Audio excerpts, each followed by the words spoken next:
Eksperimen wajib tingkatan 5, bab 1, 1.3 menjalankan eksperimen mengkaji kesan antibiotik terhadap pertumbuhan bakteria. Baik, apakah kesan kepekatan antibiotik terhadap pertumbuhan bakteria? Tujuan eksperimen untuk mengkaji kesan kepekatan antibiotik iaitu penicillin terhadap pertumbuhan bakteria iaitu Bacillus. Hipotesis pula, semakin tinggi kepekatan antibiotik, semakin rendah pertumbuhan bakteria. Pemboleh ubah dimanipulasi ialah kepekatan antibiotik. Pemboleh ubah bergerak balas ialah luas kawasan jernih. Dan pemboleh ubah dimalarkan ialah jenis bakteria iaitu Bacillus sp. Bahan yang diperlukan ialah larutan kultur bakteria Bacillus sp, agar-agar nutrien steril, 4 ceper kertas turas berdiameter 6 mm, larutan penicillin dengan kepekatan 10%, 20% dan 30%, air suling, pen penanda dan pita selofan. Radas pula terdiri daripada piring Petri steril dengan penutup, picagari, forceps steril dan kertas grid lut sinar. Okey, untuk prosedur, susunkan radas seperti rajah yang telah disediakan dalam buku teks lah. Okey, nanti anda perlu sediakan satu piring Petri berisi agar-agar nutrien dan bahagikan kawasan di bahagian bawah piring Petri itu kepada 4 bahagian. Okey, ini adalah bikar yang mengandungi antibiotik berkepekatan 0% iaitu air suling sahaja 10%, 20%, 30% dan juga satu bikar berisi bakteria. Okey, mula-mula kita akan sediakan dahulu ceper kertas turas dan juga satu agar-agar nutrien yang telah steril lah. Okey, agar-agar nutrien steril ini dilabelkan dulu di bahagian bawah ya, bukan di bahagian penutup. Bahagikan kepada 4 bahagian yang bertanda 0%, 10%, 20% dan juga 30%. Di situ nanti kita akan letakkan ceper kertas turas yang telah dicelup ke dalam antibiotik. Okey, seterusnya kita sediakan dahulu larutan antibiotik berkepekatan yang 4 kepekatan yang berbeza tadi. Kemudian ambil bikar berisi bakteria. Ini adalah bikar berisi bakteria Bacillus sp. Okey, menggunakan picagari sedut 1 cm padu bakteria Bacillus sp menggunakan picagari.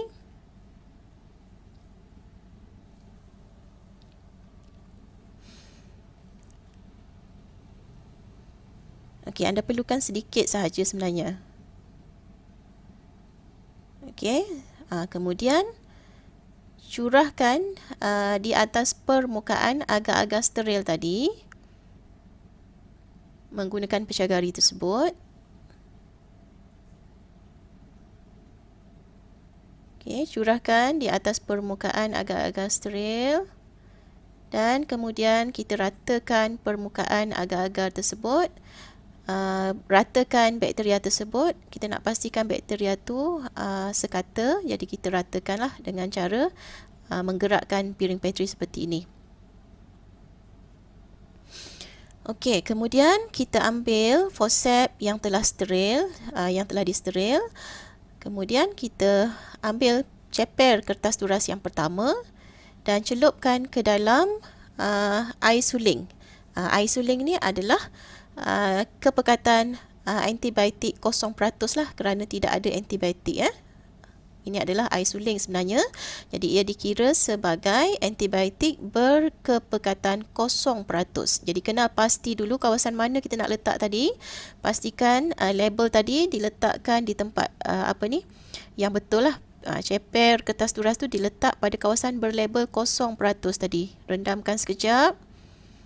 Okey, dan kemudian menggunakan forceps letak di atas permukaan yang bertanda 0% tadi. Okey, pastikan kita mulakan dengan antibiotik berkepekatan 0% kerana kita tak nak forceps tu nanti terkena antibiotik yang lebih pekat, kemudian kita ulang dengan yang kurang pekat. Okey, sekarang antibiotik tersebut berkepekatan 10%. Pilih satu ceper dan rendamkan. Okey, kemudian letakkan di atas permukaan agar-agar di kawasan bertanda 10%.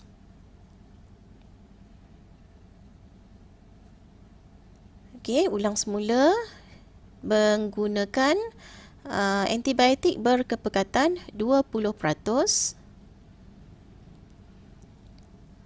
Okey, ambil ceper kertas turas menggunakan forceps steril, kemudian rendamkan di dalam antibiotik berkepekatan 20% dan letakkan di kawasan 20% di atas permukaan agar-agar.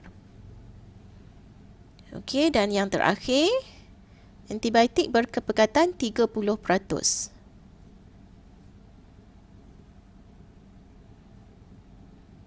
Okey, celupkan menggunakan forceps di dalam antibiotik 30%.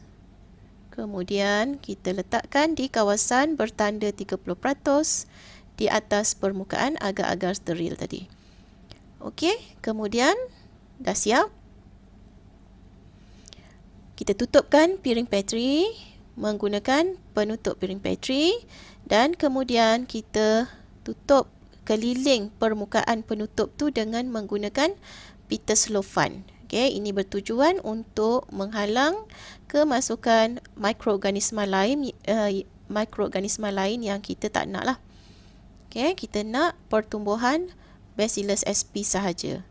Okey, kemudian kita dah siap. Okey, kawasan bertanda tadi dah siap dengan ceper masing-masing. Kemudian kita akan simpan di dalam almari gelap secara tegak. Yang ini kita tak perlu terbalikkan. Okey, simpan dalam keadaan tegak di dalam almari gelap selama 3 hari. Dan kemudian nanti kita akan rekodkan keputusan di dalam jadual. Okey, biarkan selama 3 hari dan kemudian anda bolehlah buat pemerhatian. Okey, ini adalah rupa hasil kawasan jernih yang diperolehi di kawasan peratus antibiotik yang berbeza. Okey, cumanya bila kita buat eksperimen, mungkin adalah kawasan yang jelas dan ada juga hasil yang mungkin sukar untuk kita ukur. Okey, jadi mari kita tengok beberapa contoh yang telah cikgu sediakan ataupun keputusan pertama yang diperolehi, didapati kawasan jernih tu tidak jelas dan kita tak dapat hasil yang kita nak lah. Jadi ada kebarangkalian sewaktu menjalankan ataupun mengendalikan radas ni berlaku kesilapan lah. Jadi kita tengok hasil yang lain. Ini adalah hasil yang kurang tepat lah. Kita tak dapat hasil. Memang apabila kita buat eksperimen, memang kita akan ada kebarangkalian untuk tak dapat hasil seperti yang kita jangkakan. Jadi kita perlu ulang lah. Okey, ini adalah salah satu daripada hasil eksperimen yang telah dibuat. Jadi kita dapati kawasan ini adalah kawasan 0%, bermaksud kawasan yang dicelup dengan air suling. Ini kawasan 10%. Kita nampak kawasan jernih ni. Ini 20% dan ini adalah kawasan yang dicelup dengan antibiotik 30%. Okey, macam mana kita nak ukur kawasan jernih ni? Okey, kita perlu gunakan kertas grid lut sinar. Jadi kita letakkan kertas grid lut sinar tu di atas, kemudian kita perlu tandakanlah kawasan yang kita nak kira tu. Okey, kita ambil contoh kawasan 20% ni Okey, kawasan 20%, tandakan pada kotak grid ni berapa kawasan jernih, kita bilang lah. Okey, contohnya 1 2, 3, 4, 5, 6, 7, 8, 9, 10, 11, 12, 13. Okey, 13. Kalau ada lagi kita tanda. Okey, kita dapat 13. Okey, kawasan 10 pula kita dapat berapa? Sebenarnya cikgu tanda ni tak habis lagi. Ada lagi kat bawah ni. Okey. Jadi kawasan 10 pula kita bilanglah dapat berapa dan kita nyatakan. Contohnya ada 8. Contohlah. Okey, katalah yang ni pula kita bilang kita dapat 30. Yang ni tak ada kawasan jernih. Jadi hasil ni nanti perlulah direkod di dalam jadual. Okey, cikgu tunjuk lagi satu contoh keputusan. Ini nanti bila anda buat eksperimen ni, mungkin hasil kumpulan anda tak sama dengan kumpulan lain lah. Jadi dapatkan rekod ataupun data masing-masing dan nanti kita akan buat perbandingan. Okey, jadi untuk kes ni yang result yang ketiga ni, kita gunakan kertas grid jugalah. Kita nampak kawasan paling besar ni, ini kawasan 0%, ini 10%, ini 20% dan ini adalah 30%. Jelas pada kawasan 30% ni nampak kawasan jernih tu. Jadi kita gunakan kertas grid juga untuk ukur kawasan jernih. Jadi cikgu ambil yang 30 ni. Yang 30, 1, 2, 3, 4, 5, 6, 7, 8, 9, 10, 11, 12, 13, 14, 15, 16, 17, 18, 19, 20, 21, 22, 23, 24, 25, 26, 27, 28, 29, 30, 31, 32, 33, 34, 35, 36, 37, 38, 39, 40, 41, 42, 43. Okey, 43. Oh, ada lagi. 43, 44, 45. Ada lagi ke? 46. Okey, 46. 46, okey. Kemudian yang 20%, 1, 2, 3, 4, 5, 6, 7, 8, 9, 10, 11, 12, 13, 14, 15, 16. Ada lagi. 16, 17. Okey, 17. 10. Ada ke 1, 2, 3, 4, 5, 6, 7, 8. 8. Okey, yang kosong ni tak adalah kosong.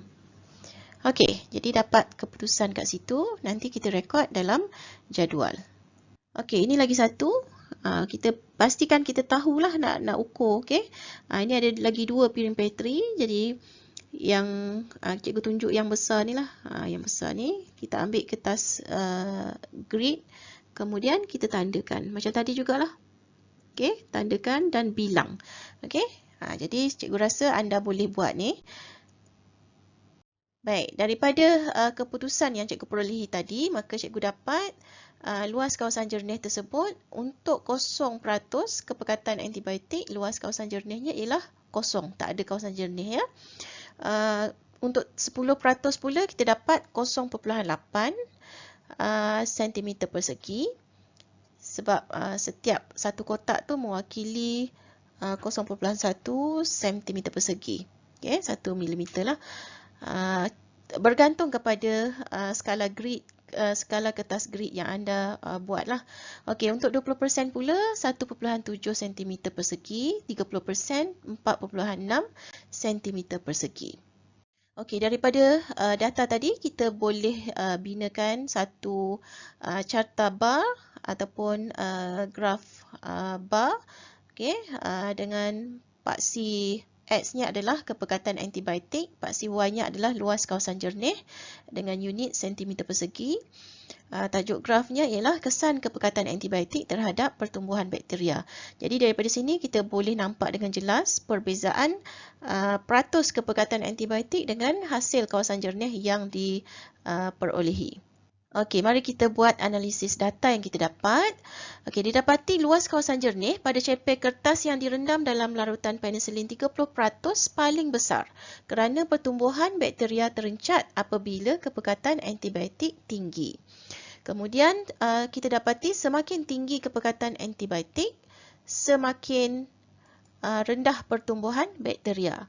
Dan yang ketiga, apakah antibiotik yang kita guna tu? Okay, definisi operasi bagi antibiotik. Antibiotik ialah bahan yang menghasilkan kawasan jernih yang besar pada ceper penisilin apabila direndam dalam larutan 30%. Okey, seterusnya mari kita nilai data yang kita perolehi tadi.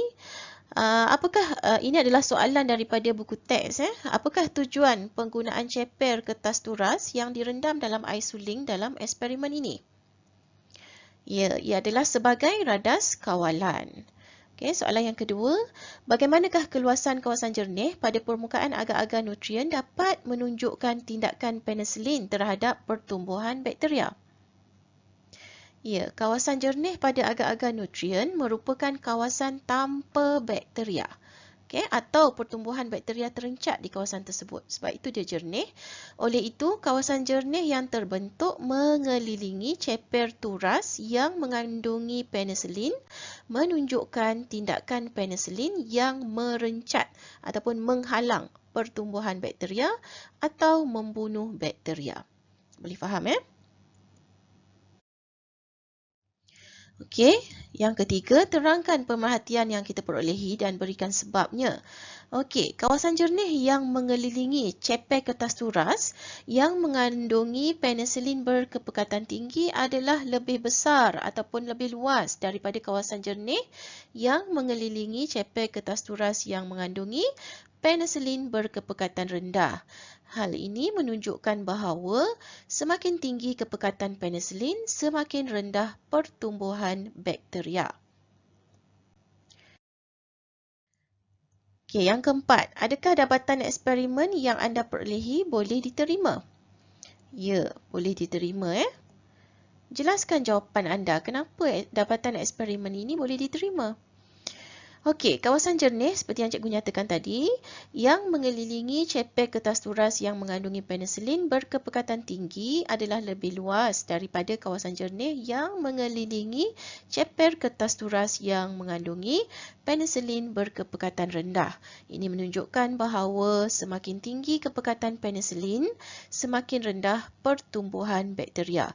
Maksudnya berkesanlah tindakan antibiotik tu apabila dia makin pekat, dia makin power lah, dia makin berkuasa untuk menghalang pertumbuhan bakteria. Okey, kesimpulan daripada eksperimen ini kita dapati semakin tinggi kepekatan antibiotik, semakin rendah pertumbuhan bakteria.